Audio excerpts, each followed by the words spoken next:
let's start Fulton County. We've got 778 active inventory, 131 under contract, 279 pending, and 266 closed. I'm going to remove my cursor. What are the lines doing? It looks like inventory is coming up. And this is basically since the first of the year. So this is the first half of the year, right? So the pink line has slowly gone from 450 to we're getting closer to 800 now in active inventory, which if you would have told me we'd have double the inventory in August that we had in January, I might have believed you. Why? Because of seasonality, right? Now the question is, what's the inventory going to do after summer? Normally it would slow down a little bit. But I actually don't think it's going to. I think inventory is going to keep climbing a little bit. And I think the sales are going to pretty stay decent going into the third and fourth quarter. I wouldn't say we're going to set any records, but we're certainly going to stay decent. I don't anticipate them to plummet like some of the news media might say, but let's just take a look at it, right? Anything you see in Fulton County, Kelly? No, I mean, it's what we kind of look at our week to week, the typical swirly lines. And I agree, seasonality. I'm in agreement with you, Brett, that we're going to hold our inventory, maybe tad up, but it's still going to feel low comparatively. And then I always have felt this. It'll be curious. We got another week to go, maybe 2 weeks to see the results. It's like that Labor Day weekend is kind of that last vacation until you get to the holidays of Thanksgiving and, December holidays. So I always feel that big between Labor Day until your Thanksgiving. And honestly, even over Thanksgiving, it's go time. So 100%, or pro time, I like to call it, right? That's exactly right. So let me hit this. Here we go. All right. So this is DeKalb County. We're sitting at, I missed it 1 week. Look at that. I cut it wrong. It's close enough. Close enough. No, I get the real numbers. Scrolling over here. Here we go. We got 414 inventory. We got 91 active under contract, 164 pending, and 171 closed. I expect closings to be up because it's into the month. Yet pendings look pretty strong. And under contracts actually probably the highest it's been in 5 or 6 weeks. So that's a really good measure for DeKalb County. Same conversation. The trending line on inventory is up. It sure looks like the brown closing line is all over the place. But it's definitely down from the peak of May, where normally I would never have said May was the peak month. But it sure looks like May was our peak month this year, which is just odd, but it makes sense, right? And then let me hit Cobb County. Sure. Go ahead. You were going to say something. Oh, no, I would say, actually, I always feel like May and June can go back and forth, but May as a peak month, that's a satisfactory month to be a peak month. Yeah. Well, everybody got in early in the summertime, right? Correct. Cobb County has, there we go. All right. 380 in the active inventory column, which is a little bit down. So their inventory has actually come down from about a month ago. Active under contract is at 99, which is pretty consistent with where it's been coming in. Pendings are 177, which are down for Cobb County, and closings at 206, which once again peaked in May. There was a little spike in June, down a little bit in May or in August. I'm kind of expecting it that the seasonality of this year just peaked in May and it slowly tapered off for a mediocre summer is probably a decent word to define it. And then we're expecting the third and fourth quarter to be consistent with what we've been seeing in the last 60 days, meaning no real highs, certainly not any real lows. But yet again, I think people are starting to get used to the new environment of which you buy and sell real estate in. So that's a good thing, I think. And I think other thoughts on the numbers? I just feel when we get like so much of Fulton and DeKalb also encompasses the in-town market, which has a little bit of a different seasonality. I feel the seasonality is more pronounced in your suburban counties, especially Cobb has such great schools. So it's like you're in that mode. Again, I will be curious to watch this maybe 2 weeks from now when we get past the Labor Day, people are in their new rhythms. Do more people start concerning putting their house on the market or get back out looking? So, yep. Brett, to your point, I just wanted to add, I mean, through all of these cycles that we're seeing, the interest rates have jumped all over the place. And it's yet, I like you said, I think the market is just maintaining. The buyers just know, hey, this is where we are now. The interest rates will change. And I think we're not seeing volatility as far as the data compared to the way that interest rates are being raised. Yeah. I think they're becoming less sensitive to the rates right now, which is a good thing. Right. But hang tight, because I'm gonna actually come back to rates here in a minute. So real quick, what's a Michelin star? Does anybody know what a Michelin star is? Restaurant? Yeah. Restaurant rating? Very hard to get. Top quality. It is like the creme de la creme rating for the best of the best restaurants. And in order to get Michelin stars, obviously you have to qualify and go through a grueling process. Yet Michelin doesn't give out stars in every city. So you realize there's no Michelin star restaurants right now in Atlanta, not because there's none worthy of it. Michelin's never come to Atlanta, but they're coming to Atlanta. And in this article, it talks about how on October 24th, they will release their Atlanta guide at a ceremony. Well, I think this is almost a statement that the city of Atlanta is luxury. The city of Atlanta is modern. We're being perceived in a class of a London, in a New York City, in a Miami. And not that this rating says everything, but it's a pretty cool thing that Michelin's coming to Atlanta. And I think what you're going to find is it will translate to the real estate industry because it speaks to luxury. It speaks to the clientele that want to be in the city of Atlanta. Not anything outside of just be aware that Michelin is coming here. And there will be Michelin star rating restaurants in Atlanta by fourth quarter. I'm glad that they're finally here. They're finally catching up. I feel like we have great restaurants here. So well, I know, but you know, it sometimes you need that recognition. You need like, they brought a Ritz-Carlton to town, or they brought a St. Regis to town, or now they're bringing Michelin star to. You know what I mean? It's a pretty cool thing. It is an honor. It is an honor in the light of other things that are still coming here. So. Hey, right, Brett, so is that here's actually the question. Is that a real like they actually do apply for it and don't just pay for it like the Good Housekeeping? No, it's not a paid thing. Okay. Cool. Like it is a big deal to be a Michelin star restaurant. They take away your stars. Gordon Ramsay lost stars on his restaurant, Jamie Oliver on one of his. So yeah, real. Yeah, it's a big deal. All right. So this article talks about, will the golden age of remodeling persist with the economy, housing market slowdown?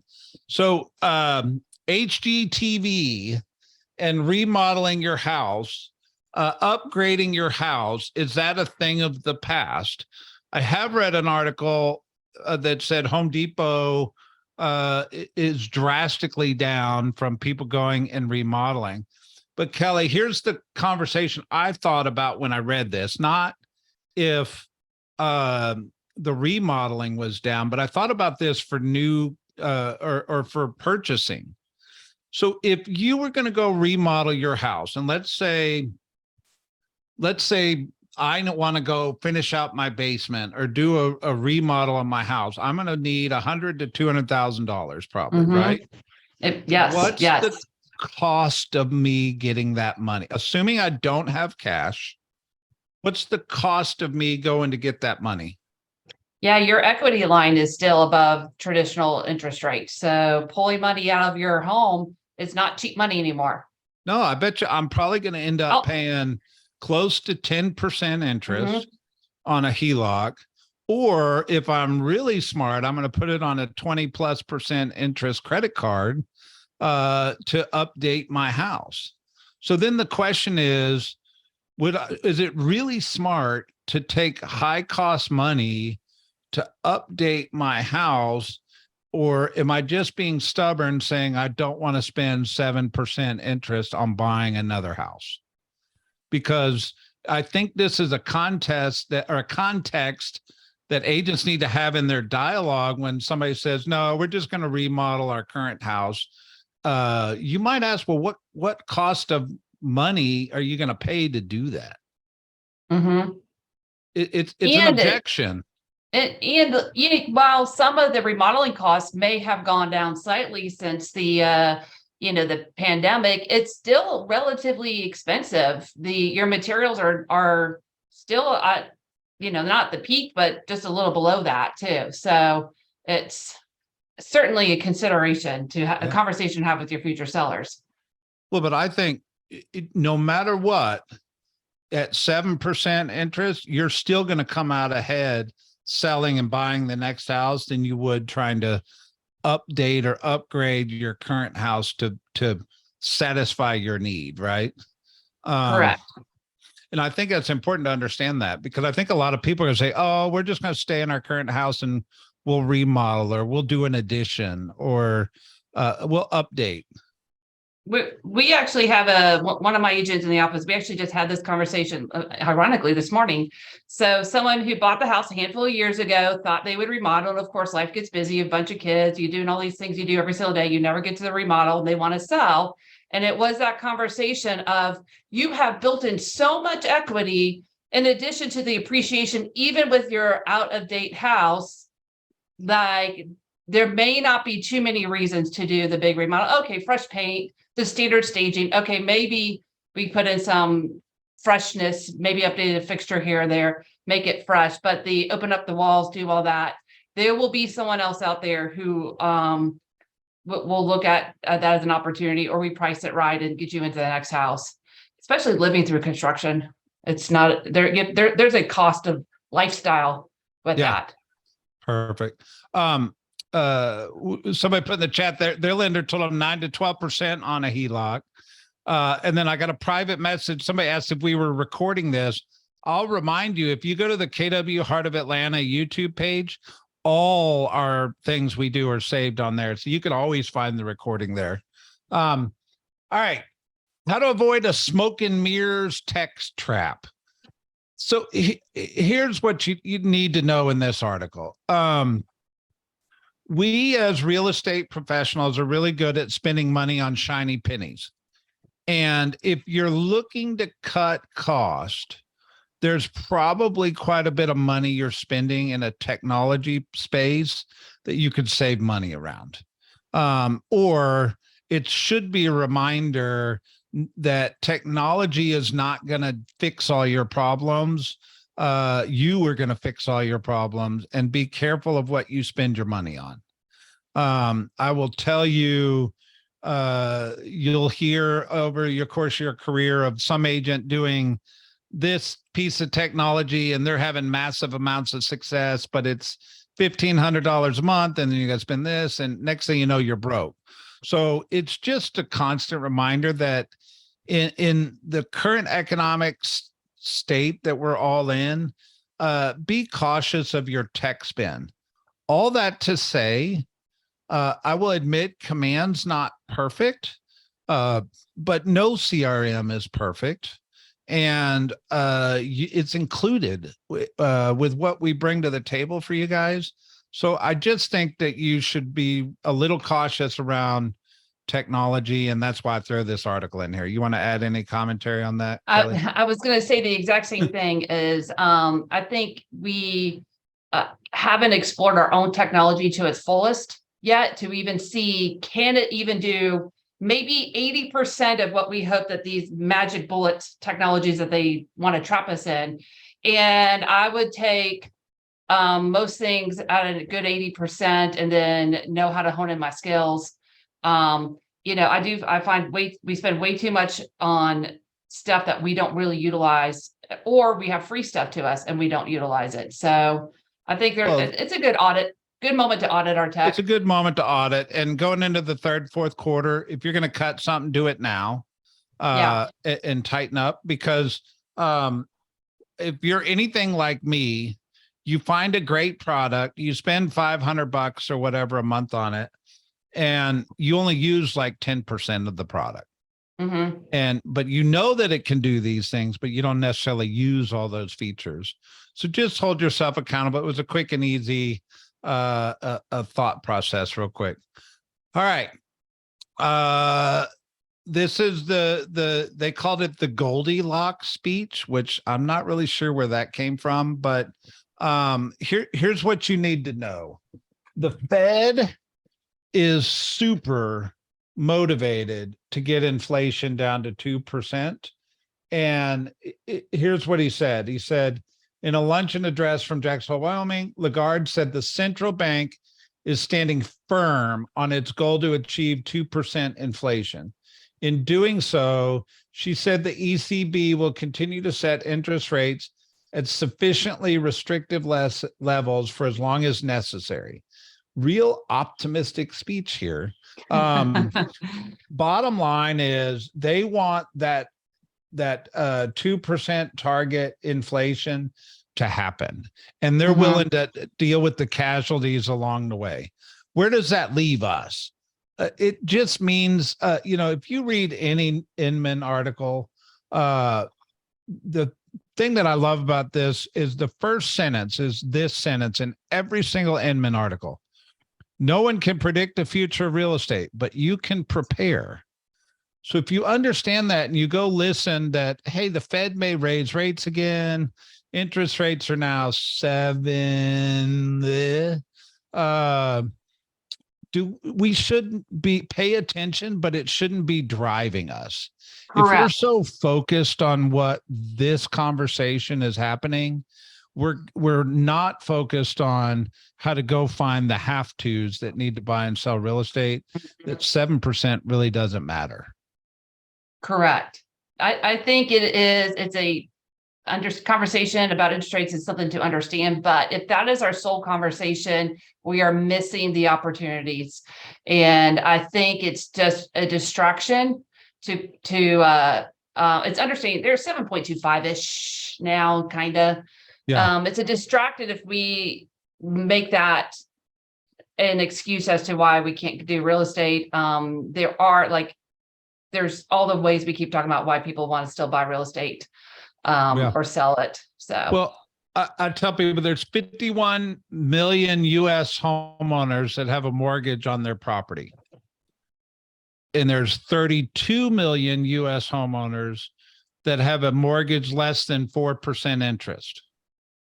So when I tell you that, what do you think about or what do you focus on?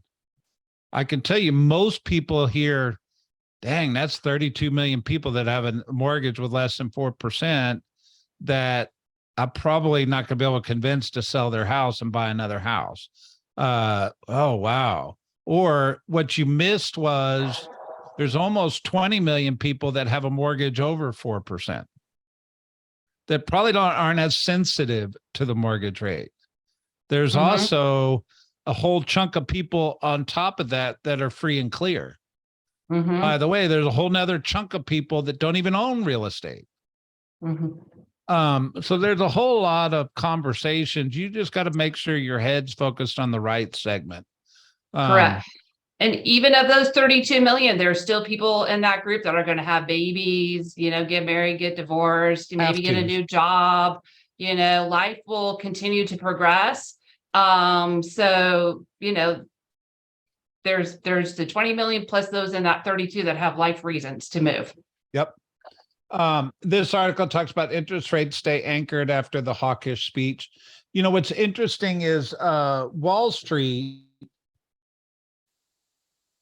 is easy. The couple funds. There's Ed that's making all this monetary policy.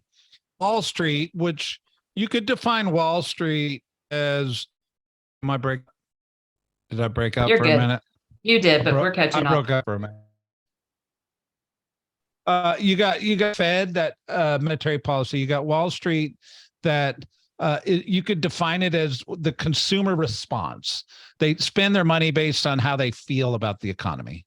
And then you've got the mortgage bankers that price these interest rates, and they don't all three work exactly the same way. So sometimes the Fed raises their rate and interest rates don't change at all. Where the Fed raises the rate and the consumer in Wall Street goes, oh my God, the world's falling apart, and Wall Street goes down. Or sometimes they go, yeah, we're used to it. It doesn't matter. So it's important to understand they don't all work exactly the same together. Although, so when they say interest rates stay anchored after the Fed goes and gives this hawkish speech, I think that's a good thing for our industry. Their long-term interest rates climbed on Friday, but soon leveled off as investors digested whether his message was much of a departure. It's the Fed's job to bring inflation down to 2%. We keep talking about that. They address critics who have questioned whether that remains a realistic benchmark in the face of the economic resilience. This is the response. We have tightened policy significantly over the past year. Although inflation has moved down from its peak, a welcome development, it remains too high. We are prepared to raise rates further if appropriate and intend to hold policy at a restrictive level until we are confident that inflation is moving sustainably down toward our objective. In other words, they're willing to have casualties to get inflation down to 2%. It's not a prediction, it's just an understanding. Now, there's always yin and yang. So then you've got this article, which Kevin O'Leary, one of the Shark Tank guys, right? Mr. Wonderful. Mr. Wonderful warns that soaring interest rates will cause the real estate chaos for U.S. economy. What he talks about inside this article, don't start playing, hang on, is that 60% of the U.S., let me find it so I'm not misquoting. What I anticipate going to happen here is while we still have full employment, which is remarkable, and you don't put any capital into the small business sector, which is 60% of the jobs in America, you're going to start to see some real chaos come September, October, November. So what's happening is because the Fed is kind of crushing the economy, small business is suffering more than others. And by the way, we are small business, real estate professionals, real estate brokerages, that's all small business. So yes, we're probably suffering a little bit, yet I think at some point in time, you're going to see the government come in and help the recovery with could be a first-time tax credit. I'm still out of my crazy prediction of 40-year mortgages. I think that you will have some help to restart once the economy gets down to where they're wanting to go. But in the meantime, nobody's predicting that. They're just saying that there's a little bit of cause for concern, maybe. Yeah, I did hear on the news today too about how the small businesses are being hurt the most with this. And all of us who are, be looking for leverage and, cost of certainly of employees, cost of other stuff. I think that will actually is what's fueling some ingenuity, even within what we're doing, Brad. And I know we have some cool things that we have gotten to be innovative here on to provide great service, both as an office as well as agents. So I love the fact that there are two opinions on each one of these views, because really the truth is going to lie somewhere in the middle. And I think it'll be interesting to see how it's just, I think it's going to be a yin and yang for like the next, I don't know what, 6-9 months until next summer. And then we'll have to go, okay, then we hit political season. We're going to see what yin and yang that does next summer. But I think we're going to have a good yin and yang. And that goes back to our earlier point. Let's look for the motivated, be aware what's going on. And, real estate obviously is long-term the best form of investment for anyone to make, whether it's a personal home or as an investment property. Perfect. All right. Last thing I wanted to make sure we made mention of, if you aren't aware, there's an article on them that says Keller Williams cuts profit share for agents who fled to competitors.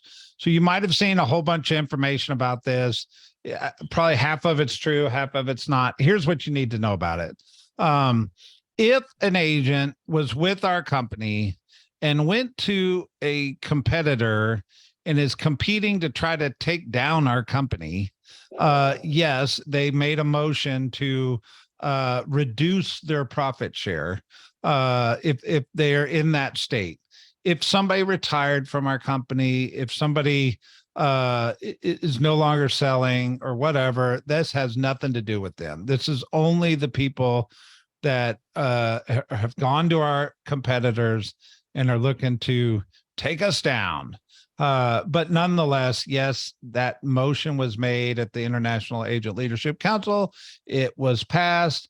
I think this is a really good thing for all of you, because it puts the money back into the profit share for people that are still loyal and with us. So needless to say, I think it's worthy of a mention.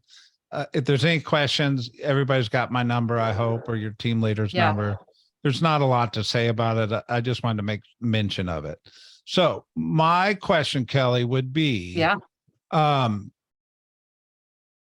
what you focus on expands.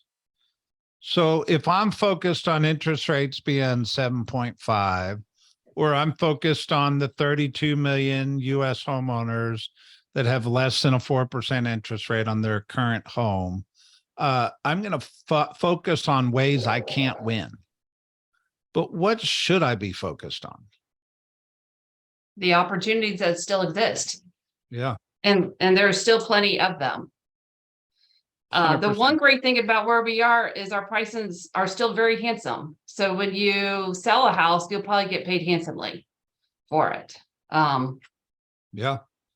Owning real estate, finding people that want to be in the game to build wealth, finding people that understand that the 7% is a temporary cost of money, and they'll have a chance to remargin their cost of living in the future. But I'm still going to go back to the basic statement. Your job is to go find people that need to buy and sell real estate because they have to right now. There's a need. And I'll say this, and I know we got 1 minute. My favorite time of the year to lead generate every single year, I made it a business practice when I was selling heavily and selling a lot of real estate, is from Labor Day all the way through. I may take a little break during the Thanksgiving holiday. That is my heavy lead gen time. And then you have a natural cycle where you're usually meeting people. You're at the sporting events. There's so many sporting events that happen now. You're at all the fall festivals. You're all at holiday parties. It's just a natural way to get in relationship with folks. The weather eventually becomes nicer. Give us another couple more weeks. We'll have better weather, cooler weather. And then obviously first quarter, because everyone's thinking New Year's goals, but I want to hit New Year's goals before New Year's happens. I want to have dialogues with my clients about their New Year's goal for New Year's happen. This period after Labor Day through the beginning of the year, I may take time off the holidays a little bit, but like those few days, this is my favorite time of lead gen because it's fun lead gen. It's centered around doing life. And that should be the focus of everyone. Absolutely. Perfect ending. I couldn't have said it better. So, all right. We'll Have a go good sell one. some Happy houses. Monday. Bye.